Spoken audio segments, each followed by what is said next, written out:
We really know Kristen Stewart.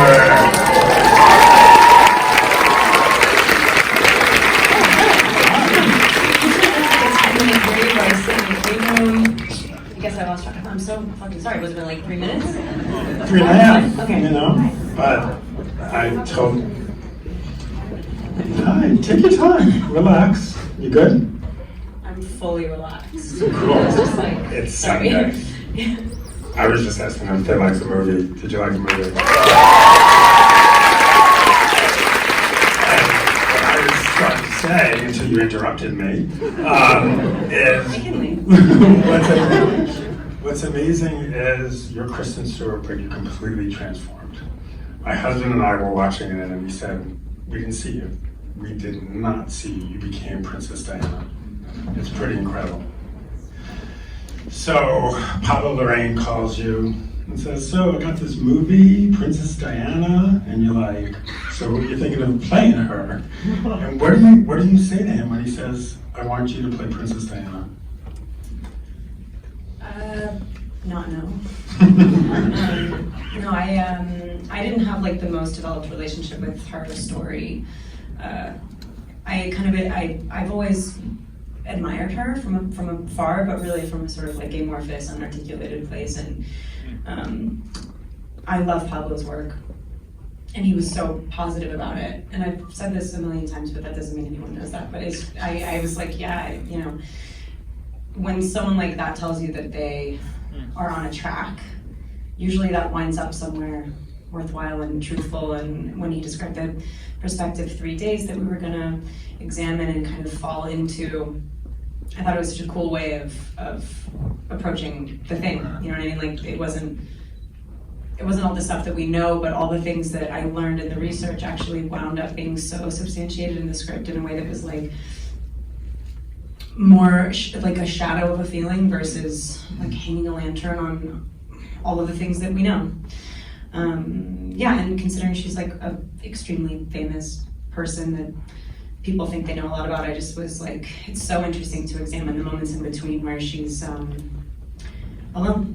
Even though it's, you know, obviously a total work of fiction, I think that's why we make movies, is not to like tell people stuff, but to like examine the inside of shit, blah, blah. You've told me that you had 4 months to prepare. Is that the usual time that you had to prepare, or I feel like when you told me, like, that's a pretty long time? Yeah, I usually don't, I have not ever had to take so much, I've never had such a prep schedule for myself. I usually, I knew about this movie for like a year and a half before we shot it, and so it was the most looming, every morning, every night, like head on pillow, Diana, oh my God, I have to like do this at some point. And until you actually get something up on its feet, it just seems like this fantasy. You don't know what it looks like, tastes like, feels like. And so you know it's going to inevitably happen, but how it's going to happen is just an unknown thing. And usually I like to be so selfish in my performances. I want to feel like those moments that we discover become my own memories. And the way that I've done that usually is by only doing stuff that I really love and not trying to predetermine stuff, and sort of realizing that if a director I believe in and a script I believe in exist, that whatever alchemical thing that happens on set will be the most truthful way of finding my way in. And in this case, I was like, you know, obviously I needed like 4 months to learn the accent because it's a really physical thing, but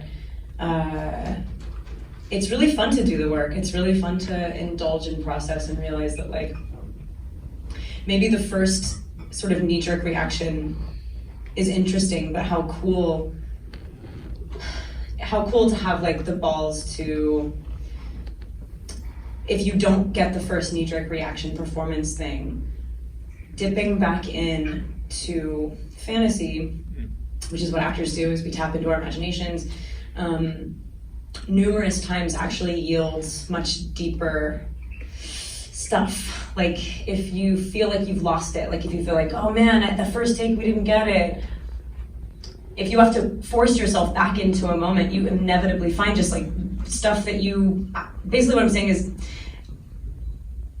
almost like it becomes front to center, just surprisingly more affecting when you have to do it 10,000 fucking times. And the first time's great, but like imagine if you forced yourself back into it, you discover so much more, and also like your ability to be a human is not going to stop just because it's not the first time. This is like kind of a long-winded way of putting it, but I don't know. But on that front, so when you do get it after that 10,000th time. Also, everyone's like, shut the fuck up. Make a whole movie, bro. Oh, but it's that 10,000th time you get it. Do you have a physical reaction, like you know you got it? Yeah, that's the thing is like you should be able to get it in a different way more than one time, and then go funnel that into something that feels whole. Yeah, instead of being like, well, just that first time was the one that and then I can never go back. It's like that's because you're scared, and being fearful of things is good, but to the extent that you want to, I don't know, that I feel like that only kind of worked for me for the first 15 years of my career. This time, now I want to go further in. Yeah. So, and we've also talked about it, there's obviously, I'm not saying anything new, there's so much information about Princess Diana. Is that freeing because there's all that information, or is it like, oh shit, there's all this info, everyone has their ideas about her, we're trying to squeeze in, you know, this one time during Christmas. What do you do with all that information, and how do you not let it, I guess, consume you and prevent you from just going to those 3 days? Like the first week of shooting, I tried to shove everything that I learned about her, and I don't mean details, but just I definitely like overstepped the mark when we first started, because you have this instinct that like, oh, the time is now. So all of these emotional triggers that have been buried by the research, like they want their moment, and you have to be like, you all need to chill. We're doing this scene right now. Yeah, I think they all became physical. I think the best direction I got from Pablo was like, you know, like relax and trust that it's there, because I wanted to do, I mean, look, I guess luckily we got to do that montage thing sort of at the end of every single day, so it felt like we could kind of lyrically touch on her whole life without having to be specific, and in that way I could hold everything I learned about her sort of in an abstract moment, which was fun. And then in the moments that were more specific to our story, all of the year and a half that loomed over me for that long, and all of the time that I had with her was just there. There's no way to like make it more specific. There's no way to explain it better. It's like if you read a bunch about anyone who's been obsessed with like a writer, and you've like just gone through everything that they've produced, you just feel like that's your friend. You do the best impressions of your friends. Like I'm not like somebody who can do impressions, but like I can do my friends. Like if you're telling stories, they're just suddenly present in you because they're present in you because you love them on like this cellular level. And I do feel that way about her. And also that says so much about you as well, the things that you identify with in another person. So like if somebody else played this part, they would have fallen in love with like totally a different set of affectations, and I picked and chose mine. And that says everything about me. And it says everything about Pablo, the way he wanted to look at her. Like you can feel his perspective and the ways that he loved her. And yeah.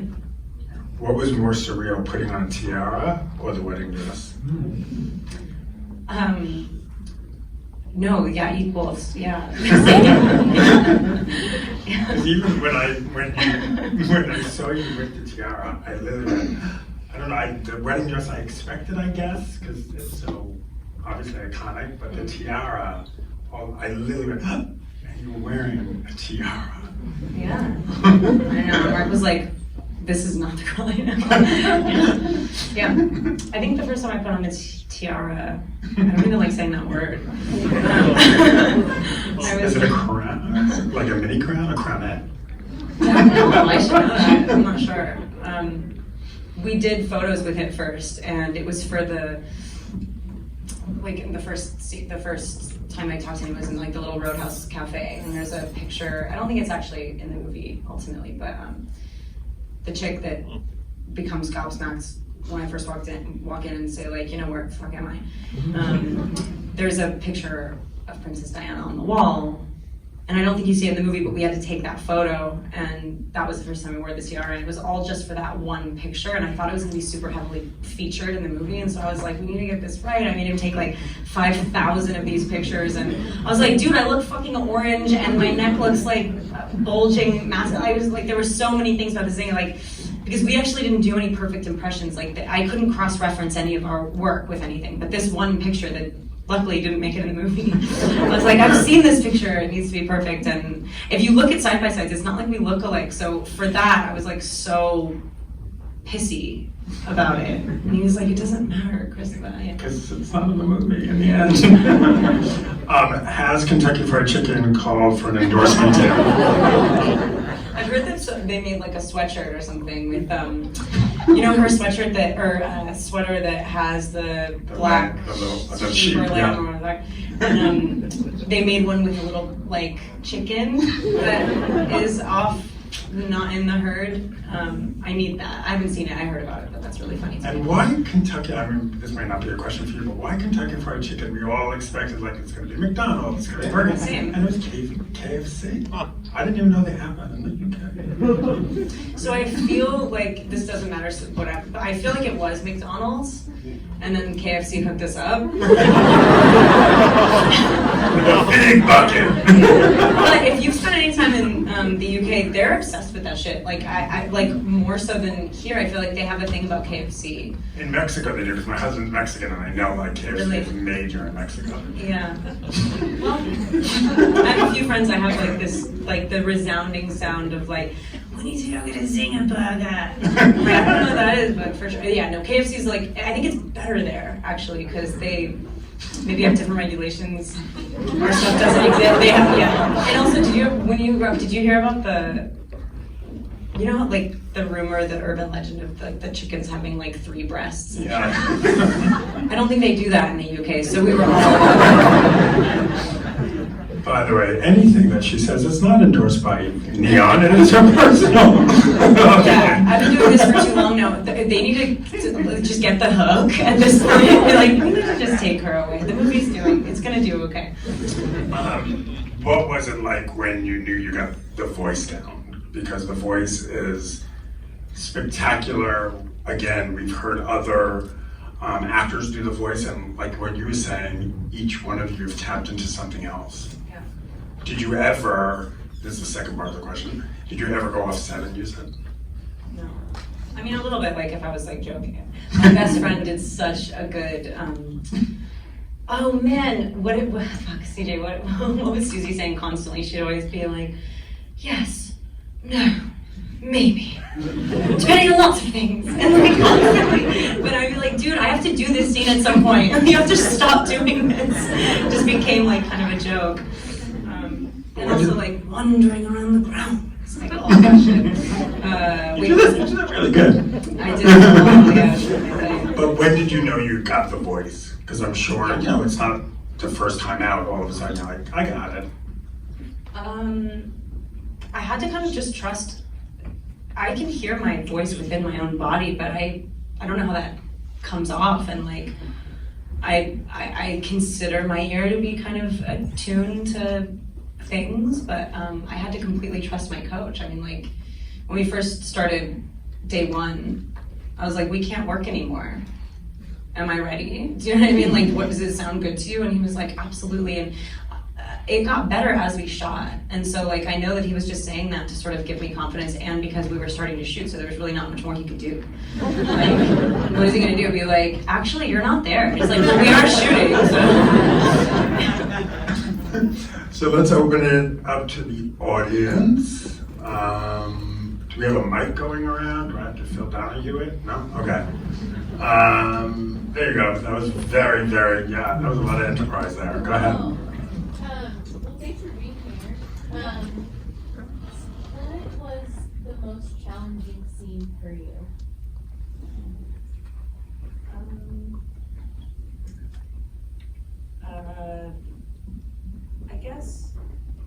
like the most challenging stuff was the stuff that I couldn't get ready for, which would be the stuff with the kids, because they're just unruly little animal people. And I could like do my job as much as I could to be prepared, but the whole thing between all of us needed to, you know, be even more real than what I could prescribe while faking it. And so yeah, I would say like the two scenes with the candlelight and we're playing the game at night, that thing it's kind of the only scene in the whole movie that's not perfectly written. The kids are ad-libbing the whole time, we're just playing the game. And it's really hard to ad-lib in the accent, and I didn't have to ADR anything in that shit. It was really satisfying. And like the dancing stuff, because we couldn't know what it was gonna end up being. And with a movie like this, I just had everything on lock. I mean, to a certain extent, you get there and you let it grow and you kind of let it find itself. But those two things were the only sort of unknowns, which is the best part. Thank you. Yeah, which is the most fun, but scary. Yeah. Next question. There you go, right there. What was your favorite costume? Favorite costume? The Chanel couture dress on the bathroom floor. Definitely, like the white one that's on the poster. Yeah. In the back, right? Yes, yeah, you got it. So what I loved about the film is how like intimate it felt, and I think that had a lot to do with it being shot, you know, with just 3 days and such a contained story. So my question is, with such a contained story, how did you kind of go about maintaining like that high emotion, that intimacy, when obviously you're filming for much more than 3 days, like over a month? Was that more difficult? Did you like telling the story that way? Anything with that? Yeah, I mean, imagining doing this in 3 days and just having like the run of it, that sounds much worse.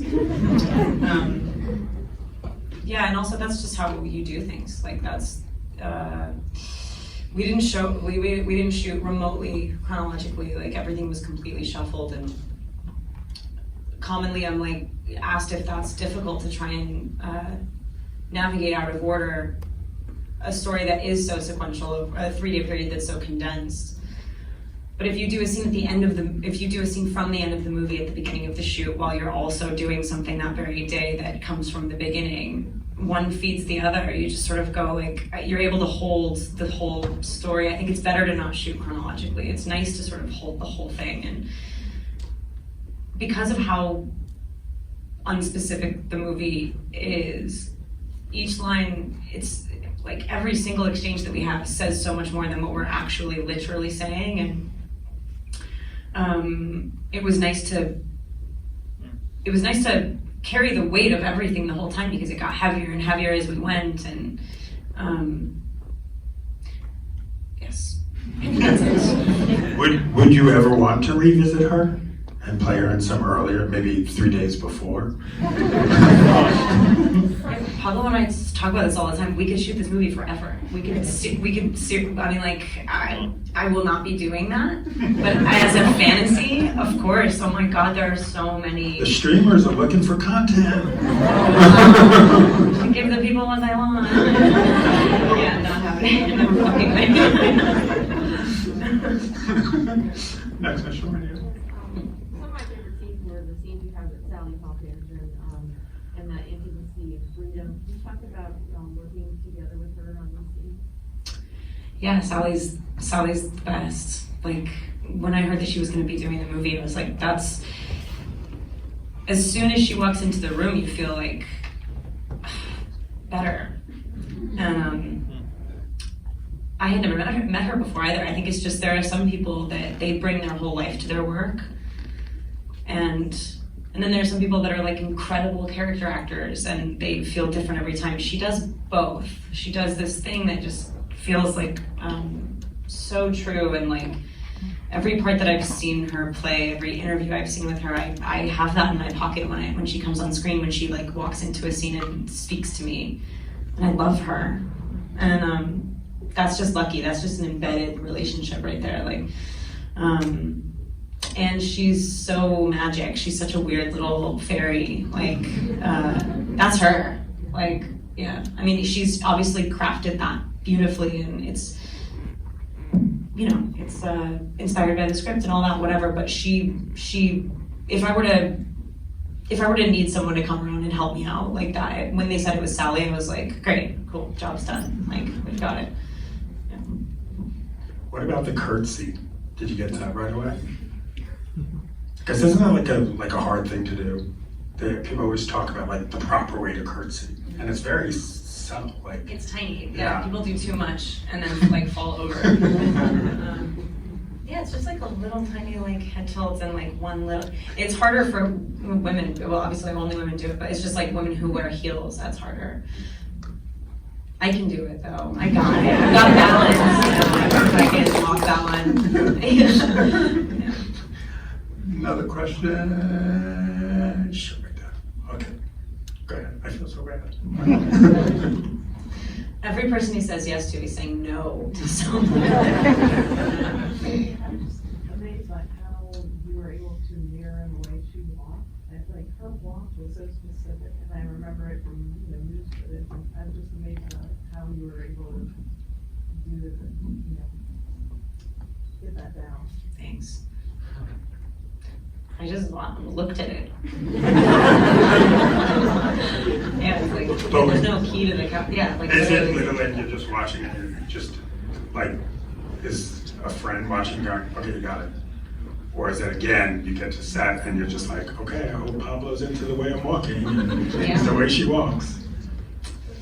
I think there are a couple things like, I think if you probably, again, like same with the photo, I think if you put it side by side, it would not be the same.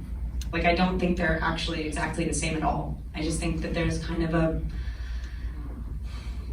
projection thing that happens with an audience. You like have a few things right and then everyone fills in the blanks for you. Yeah, I mean, there are a couple, no, she just sort of had she was a little bit lighter than me, just taller, longer, like a little bit more linear, longer. I just thought about that. That's it. Like, I just was like, right, because she's lighter, taller, cool, walk like that. Like, that's it. There's no, I wish I had like a more interesting answer. I just looked at a lot of pictures and shit, and I went like that. Well, awesome. Unfortunately, that's all the time we have, and I'm sorry, I didn't say no to them. I just couldn't get to them. No, I was just feeling for you. Going like, oh, it's so hard to be right now. Well, thank you very much, Kristen. Thank you, everybody.